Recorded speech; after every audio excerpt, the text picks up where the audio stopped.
बिस्मिल्लाहिर्रहमानिर्रहीम। ये हम लास्ट चैप्टर पढ़ रहे हैं, ठीक है, मैक्रो इकोनॉमिक एनालिसिस में चैप्टर नंबर 19 मैक, ठीक है, मैनक्यू की बुक से government debt and budget deficit, ठीक है। सो इसके बारे में पहले बात करते हैं कि डेफिसिट क्या चीज़ होती है, बजट डेफिसिट क्या होती है, ठीक है। सो बजट डेफिसिट जो है वो है कि जब when government spends more then it collects in taxes, simple is that. ये जो हमारा डेफिसिट होता है ना, ठीक है, डेफिसिट हम ले लें तो ये डेफिसिट जो होता है ये हुकूमत जितना एक्सपेंडिचर करती है ना, ठीक है, जितना भी एक्सपेंडिचर करती है, सो और ये रेवेन्यू जितना कलेक्ट करती है, जितने पैसे कलेक्ट करती है, अगर एक्सपेंडिचर से हम रेवेन्यू माइनस कर लें, लेट सपोज अगर फॉर एग्ज़ाम्पल हमारे पास एक्सपेंडिचर 2000 का है और रेवेन्यू 1800 का है, सो यहाँ पर 200 क्या हो जाएगा, डेफिसिट हो जाएगा, ठीक है। सो ये क्या हो गया, ये 200 डेफिसिट हो गया, ठीक है। सो ये क्या हो जाता है, क्या कहते हैं इसको, when A government spends more than it's collect, ठीक है, कितना रेवेन्यू से ज़्यादा जो होता है, रेवेन्यू से ज़्यादा जितना एक्सपेंडिचर करती है उसको हम क्या कहते हैं, डेफिसिट, बजट डेफिसिट इसको कहते हैं, ठीक है। और फिर क्या हो जाता है, ये बजट डेफिसिट हो गया। अब एक साल में डेफिसिट हो गया, लेट सपोज ये आपका 2025 में डेफिसिट हो गया, फिर 24 में डेफिसिट हो गया, फिर 23 में, पिछले साल आप चलते जाएं, जितने भी आपके जहाँ से बजट शुरू हुआ है उन सारे डेफिसिट को जमा कर लें तो इसको हम क्या कहते हैं, पब्लिक डेट कहते हैं। क्या कहते हैं इसको, पब्लिक डेट कहते हैं, ठीक है। सो डेफिसिट और डेट दोनों आपस में रिलेटेड हैं। डेफिसिट क्या होता है, when government spends more than its collection and at the sum of budget, इसको हम बजट डेफिसिट कहते हैं, and the sum of budget deficit in each year is known as government debt, ठीक है। अब मैं आपको थोड़ा सा टॉपिक से रिलेटेड मैं आपको यहाँ पर पाकिस्तान का अभी जो 2025-26 में बजट अभी पेश हुआ है जून में, ये उसकी एक एट ए ग्लांस लुक है, ठीक है। यहाँ पर रिसोर्सेज हैं, यानी जहाँ से रेवेन्यू आएगा, और ये एक्सपेंडिचर है, ठीक है। पहले एक्सपेंडिचर की बात कर लेते हैं। एक्सपेंडिचर जो है यहाँ पर ये मुख्तलिफ है, करंट, ठीक है, करंट एक्सपेंडिचर। अब करंट एक्सपेंडिचर जो है वो 16,286 बिलियन रुपए हैं, ये बिलियन में है, ठीक है।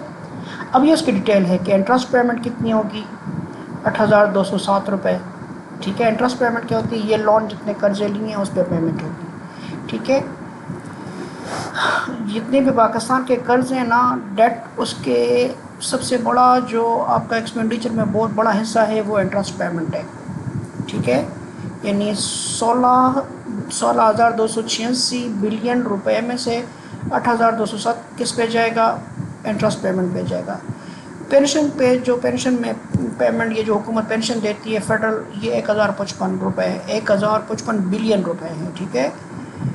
डिफेंस पे 2,550 रुपये, कितने, 2,550 बिलियन रुपए, 2,550 बिलियन रुपए डिफेंस पे लगेंगे, ठीक है। अभी ठीक है, ये कितना, 17,573 बिलियन रुपयों में से, ठीक है, आपने क्या करना है, ये डिफेंस पे इतने पैसे जा रहे हैं, ठीक है। फिर grants and transfer to the provinces and other, ये प्रोविंसेस को पैसे जाएंगे, ठीक है। प्रोविंसेस को ग्रांट और ट्रांसफ़र एक्सेट्रा जितनी भी चीज़ें होती हैं मुख्तलिफ प्रोविंस को, वो 19,228 रुपये है। सब्सिडीज़ ये देंगे 1,186 रुपये, ठीक है, बिजली में देती है, गैस में देती है, या फॉर एग्ज़ाम्पल और किसी चीज़ में सब्सिडीज़ देती हैं। सिविल गवर्नमेंट के लिए जो अखराजात होते हैं वो 971 बिलियन रुपए हैं। एमरजेंसीज़ के लिए 389 बिलियन रखे गए। इन सब को मिला के ये जो हेड है ना, यहाँ से लेकर ये सब मिला के ये 16,286 अरब रुपए बनते हैं, और इसको हम करंट एक्सपेंडिचर कहते हैं, ठीक है।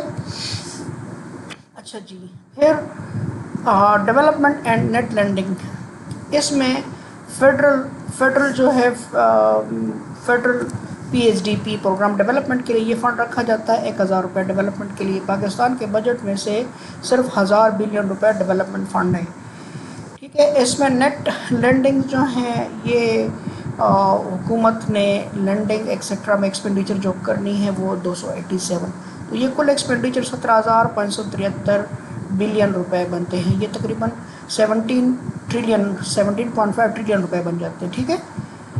अब यहाँ से ये कहाँ से पैसे आएंगे ये खर्च करने। अब यहाँ पर रेवेन्यू क्या है, रेवेन्यू क्या है, रेवेन्यू में ये आपका आ गया जी टैक्स रेवेन्यू कितना आएगा 14,131 बिलियन रुपए ये टैक्स से कलेक्ट होंगे, ठीक है। उसमें से नॉन टैक्स जो रेवेन्यू है अदर सोर्सेज वो 5,147 रुपये होंगे। ये जब कुल मिला लेते हैं ना, दोनों जमा कर लेते हैं तो ये 19,278 रुपये ये ग्रास रेवेन्यू बन जाता है, 19,278 बिलियन रुपए। इसमें से 8,206 रुपये हुकूमत ने क्या देने हैं, प्रोविंसेस को शेयर देना है। प्रोविंसेस इनमें से 8,206 रुपये फेडरल गवर्नमेंट ने क्या करना है, ये लेस हो जाएंगे, ये मनफी हो जाएंगे। 19,278 बिलियन रुपये इकट्ठे होंगे, इनमें से 8,206 रुपये प्रोविंसेस को चले जाएंगे, तो बाकी आपके पास कितना रेवेन्यू बच गया 11,072 रुपये, 11,072 बिलियन डॉलर बच गए, ठीक है। ये रेवेन्यू बच गया। इसमें से आपने क्या करना है, नॉन बैंक बोरोइंग, ठीक है, नेशनल सेविंग स्कीम, इसमें से 2874 रुपये हुकूमत ने सेविंग सेंटर्स और बॉन्ड्स और एक्सेट्रा से ये लोन लेना है। ये स्कीमों के ज़रिए हुकूमत ने जो अंदर इंटरनल बॉन्ड्स और एक्सेट्रा इशू करने होते हैं ना सेविंग स्कीम में मुख्तलिफ चीज़ों के ज़रिए, वो 28,074 बिलियन रुपए हैं, ठीक है। फिर इसमें से जो नेट एक्सटर्नल रिसीट, बाहर से जो रिसीट्स आएंगी फेडरल कंसोलिडेटेड फंड एक्सेट्रा, वो 106 बिलियन रुपए बाहर से आपने IMF हो गया, और कोई चीज़ें होंगी, लोन हो गए, एड्स हो गए, फंड्स हो गए एक्सेट्रा, वो 106 बिलियन रुपीज़ हैं, ठीक है। अच्छा जी, अब ये क्या चीज़ है, 34 बैंक बोरोइंग, ये आपका डेफिसिट है, ये आपका क्या हो गया, डेफिसिट। बोरोइंग है, बैंक बोरोइंग है, T-bill एक्सेट्रा 3435 3,435 रुपये, ठीक है। अब ये प्राइवेटाइजेशन से जो पैसे आएंगे और एक्सेट्रा से 87 बिलियन रुपए, ठीक है। अब इन तीनों को मिला लेते हैं, देखो इधर ये 11, ये यहाँ देखो इधर, और टोटल ये 1 और ये फिर 2 3 देखें, 2 ये वाला 2874 रुपये, ये 3 नेट 106 और ये 4 और ये 5, ये इसके साथ जमा कर ले 1 के साथ, तो ये 17,573 रुपये गए। तो ये आपका रेवेन्यू होगा, ये आपका एक्सपेंडिचर होगा। इसमें से बोरोइंग हमने शामिल की हुई है, ये आपका डेफिसिट है, ये क्या है, डेफिसिट है, ठीक है। अब पाकिस्तान में डेफिसिट कितना होता है, Pakistan GDP is projected to be, अभी इस दफ़ा हमारी GDP जो आई है वो 411 बिलियन डॉलर्स है। इस दफ़ा हमारी GDP कितनी है, 411 बिलियन रुपये। हमारे ग्रोथ जो है GDP ग्रोथ वो 2.68 था, टारगेट हमारा 3.6 था, लेकिन ग्रोथ हमारा कितना हुआ GDP में 2.68 हुआ है, ठीक है। अच्छा जी, ये जो हमारा डेफिसिट है ये कितना बनता है GDP का, आपकी GDP कितनी है और आपका वो कितना है, डेफिसिट कितना है। Deficit divided by GDP into 100 करें तो ये 4%, ऑलमोस्ट 4% हमारा बनता है, ठीक है। हम 4% ऑफ द GDP क्या कर रहे हैं, हमारा डेफिसिट होता है, ठीक है। अच्छा जी, what is the total debt of Pakistan, Pakistan का टोटल डेट कितना है, ये 2023 तक मैंने गूगल किया है, तो ये तकरीबन 131 बिलियन डॉलर बनते हैं, एक्सटर्नल और इंटरनल दोनों, ठीक है। 131, ये तकरीबन जब मैंने परसेंटेज मालूम किया तो तकरीबन 29-30% ऑफ द GDP है। अभी 2024-25 में ये 30% ऑफ द GDP हमारा कर्जा है, ठीक है। अच्छा जी, वापस अपने टॉपिक की तरफ आते हैं। ये तो जस्ट आपको मैंने थोड़ा सा बजट पे समझा दिया, डेफिसिट पे समझा दिया, और ये लोन पे मैंने आपको पाकिस्तान के बारे में बता दिया, ठीक है। अब आते हैं जी नीचे, यहाँ पर ये size of the government debt मैंने आपको ये US के बारे में है, लेकिन we are talking about Pakistan, तो यहाँ पर ठीक है। ये थोड़ी सी अगर आप देख लें, ये मुख्तलिफ ममालिक का डेटा है। ग्रीस का कितना है government debt, as a percentage of GDP. Greece है, जापान है, इटली है, ठीक है। सो यहाँ से कुछ डेटा गिवन है, ठीक है। अच्छा जी, अब हम आते हैं जो मेन टॉपिक है यहाँ पर, that is the problem in measurement. अब थोड़ा सा प्रॉब्लम्स हैं मेजरमेंट में। किसके मेजर में भाई? पब्लिक डेफिसिट के जो है ना, पब्लिक डेफिसिट, बजट डेफिसिट और पब्लिक डेट के बारे में थोड़ी सी प्रॉब्लम्स हैं, ठीक है, मेजरमेंट में। यूजुअली तो हमें दिखाई नहीं देती, लेकिन देयर एग्जिस्ट सम प्रॉब्लम। सो उसको यहाँ देखते हैं, ठीक है। क्या है the government budget deficit? Budget deficit क्या चीज़ है? गवर्नमेंट स्पेंडिंग जी माइनस गवर्नमेंट रेवेन्यू। मैंने आपको बताया बजट डेफिसिट BD क्या इसके बराबर होती है?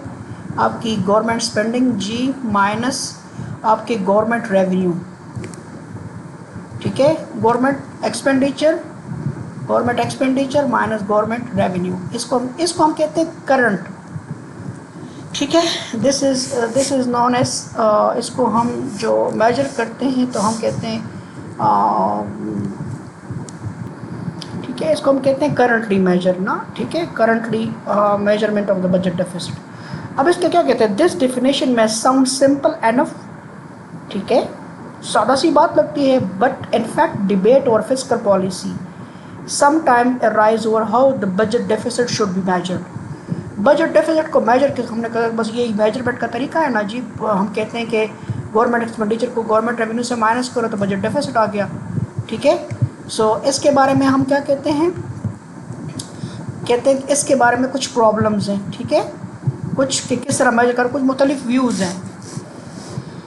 सो that is they believe that budget deficit does not accurately gauge either the impact of fiscal policy on today's economy, ठीक है। अच्छा, ये कहते हैं some economist believe that the deficit is currently measure, जो हमने करंटली मेजर किया expenditure को रेवेन्यू से माइनस किया, is not a good indicator of the stance of fiscal policy. कहते हैं it is not a good indicator. Y?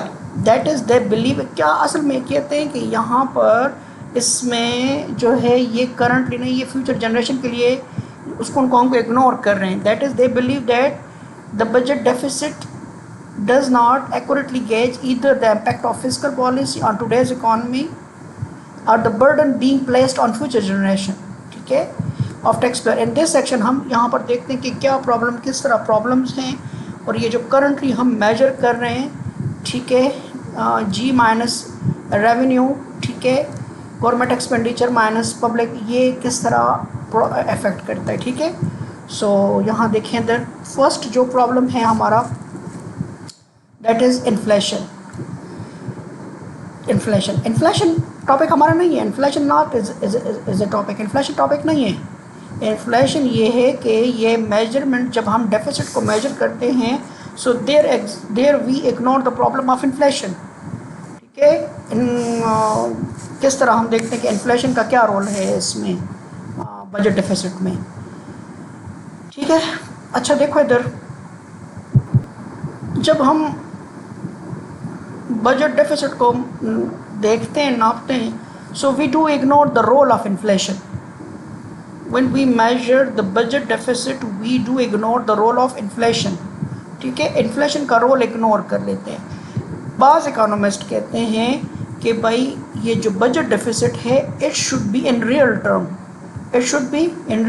not in nominal term. The least controversial of the measured issue is the correction for inflation.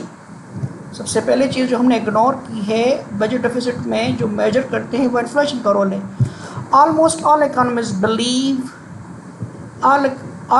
economists agree that government indebtedness should be measured in real term, not in nominal term. यानी ये budget deficit है ये real term में होना चाहिए, ना कि nominal term में होना चाहिए। अब ये एक बात आ गई, ठीक है, कि गवर्नमेंट डेफिसिट जो है, बजट डेफिसिट जो है, it should be in real term not in nominal term. तो ये अभी किस तरह देखेंगे, तो इसके बारे में ये सबसे पहले चीज़ प्रॉब्लम क्या है, that when we measure the budget deficit we should measure the budget deficit in real terms. In what? In real terms, not in nominal terms. So how do we correct it? How do we solve it? तो इसके लिए हम थोड़ा सा आगे जाते हैं, देखें अगर हमने इसको करेक्ट करना है, the budget deficit is commonly measured however does not correct for inflation. जो हमें इसको करना है, एरर हो जाता है जब हम करेक्ट नहीं करते तो एरर होगा. when we do not correct it for the inflation, so we will occur an error. ठीक है, there will occur an error in its measurement of the budget deficit. So उसके लिए करेक्ट करने के लिए हम क्या करते हैं, लेट्स सपोज करते हैं, suppose the real government debt is not changing. The real government debt is not changing. In other word, in real term the budget deficit is balanced. Let's suppose करते हैं कि भाई हुकूमत का बजट बैलेंस है, revenue expenditure real में बराबर है. ठीक है, सो फिर क्या होना चाहिए, चेंज इन द डेफिसिट, ये उसका रेशो है, rate of change in the public deficit में जो रेट है ये किसका होना चाहिए, ज़ीरो होना चाहिए. क्या होना चाहिए, जब आपका लेट सपोज करते हैं बजट बैलेंस है, रियल टर्म में बात कर रहे हैं, किस में बात कर रहे हैं, we are talking about in real term. यहाँ पर हम बात कर रहे हैं कि change in the public debt जो है, जो रेट है, जो उसका परसेंटेज है वो ज़ीरो होना चाहिए. ठीक है, लेकिन चूँकि इन्फ्लेशन होती है तो ये रेट ज़ीरो नहीं होगा. ये क्या होगा, ये होगा आपका, चूँकि इन्फ्लेशन तो बढ़ रही है ना, तो ये किसके बराबर होगा, ये इन्फ्लेशन रेट से आपका पब्लिक डेट चढ़ेगा. ठीक है, रेवेन्यू यानी आपका जो पुराना स्टॉक है वो इंक्रीज़ करेगा, क्योंकि इन्फ्लेशन बढ़ रही है तो आपका जितना भी आप कर्जा ले चुके हैं इन्फ्लेशन के लिहाज से वो बढ़ रहा है. ठीक है, इन्फ्लेशन के लिहाज से वो बढ़ रहा है. तो यहाँ किसके बराबर होगा, even if the budget is balance, real budget is balance, the stock, the increase in the stock of government debt, ठीक है, it will be increasing at the inflation rate. किसके इंक्रीज होगा, इन्फ्लेशन रेट. और यहाँ पर हम इसको सिर्फ कहते हैं कि change in the stock of public debt किसके बराबर हो जाएगा, ये हो जाएगा पाई डी के बराबर होगा. डी को साइड पे लेके आए, मैंने बताया ये होना चाहिए ज़ीरो के मुताबिक. किसके मुताबिक होना चाहिए, ज़ीरो के मुताबिक, ये ज़ीरो के इक्वल होना चाहिए. लेकिन यहाँ पर ये इन्फ्लेशन चूँकि ज़ीरो नहीं होती, इंक्रीज़ करती है, इसलिए जो पब्लिक डेट है वो किस रेट से इंक्रीज़ करेगा, ये पाई डी से इंक्रीज़ करेगा. यानी ये ज़्यादा मेजर, एक्चुअल में ज़ीरो होने चाहिए, ये इसको ओवर स्टेट करता है. क्या करता है, inflation is overstating the public debt. ठीक है, द गवर्नमेंट, यहाँ देखो इधर, the government would look at the change in the nominal debt dt and would report a budget deficit of this. Budget deficit कितना आ गया, pi D आ गया. ठीक है, hence most economist believe that the reported budget deficit is overstated by the amount pi D, inflation rate into D. ठीक है, क्योंकि इन्फ्लेशन की वजह से आपका बजट डेफिसिट क्या शो हो रहा है, ज़्यादा शो हो रहा है. ठीक है, अब इसका दूसरा लुक देखते हैं. इसका दूसरा लुक ये देखो इधर, फॉर एग्जांपल आप हुकूमत ने कर्जा लिया है, ठीक है, अब जितना भी लोन लिया है ना उस पर ये क्या करेगा, इंटरेस्ट पे करेगा. लेट सपोज 100 रुपये लिए हैं. ठीक है, हुकूमत ने कर्ज लिया है 100 रुपये. अब इस पे ये एक्सपेंडिचर करेगा, तो एक्सपेंडिचर जब करेगा तो इस पे ये क्या करेगा, इंटरेस्ट पे करेगा. जब इंटरेस्ट पे करेगा, लेट सपोज 10% पे कर रहा है, तो ये हो जाएगा कितना, 10 रुपये एक्स्ट्रा पे करेगा. ओके, अब ये इसको हम नॉमिनल इंटरेस्ट रेट कहते हैं. क्या कहते हैं, नॉमिनल इंटरेस्ट रेट. हुकूमत क्या कर रही है, एक तो कर्ज लिया है, दूसरा उस पर इंटरेस्ट पेमेंट कर रही है. अब ये इंटरेस्ट पेमेंट नॉमिनल होता है. क्या होता है, नॉमिनल होता है. इकोनॉमिस्ट कहते हैं ये नॉमिनल नहीं होना चाहिए, ये रियल इंटरेस्ट रेट पे आपने इसको क्या करना है, इंटरेस्ट देना है. ठीक है, देखो the deficit is government expenditure minus government revenue. ये चूँकि डेफिनेशन हो गई इसकी, budget deficit part of the expenditure is interest paid. Expenditure पे हम क्या करते हैं, इंटरेस्ट पे करते हैं.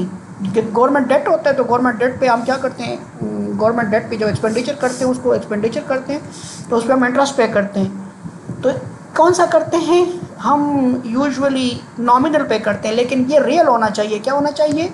रियल होना चाहिए। अब रियल कम होता है, रियल क्या होगा? 100 लेट सपोज, और real interest rate let suppose 0.06% है।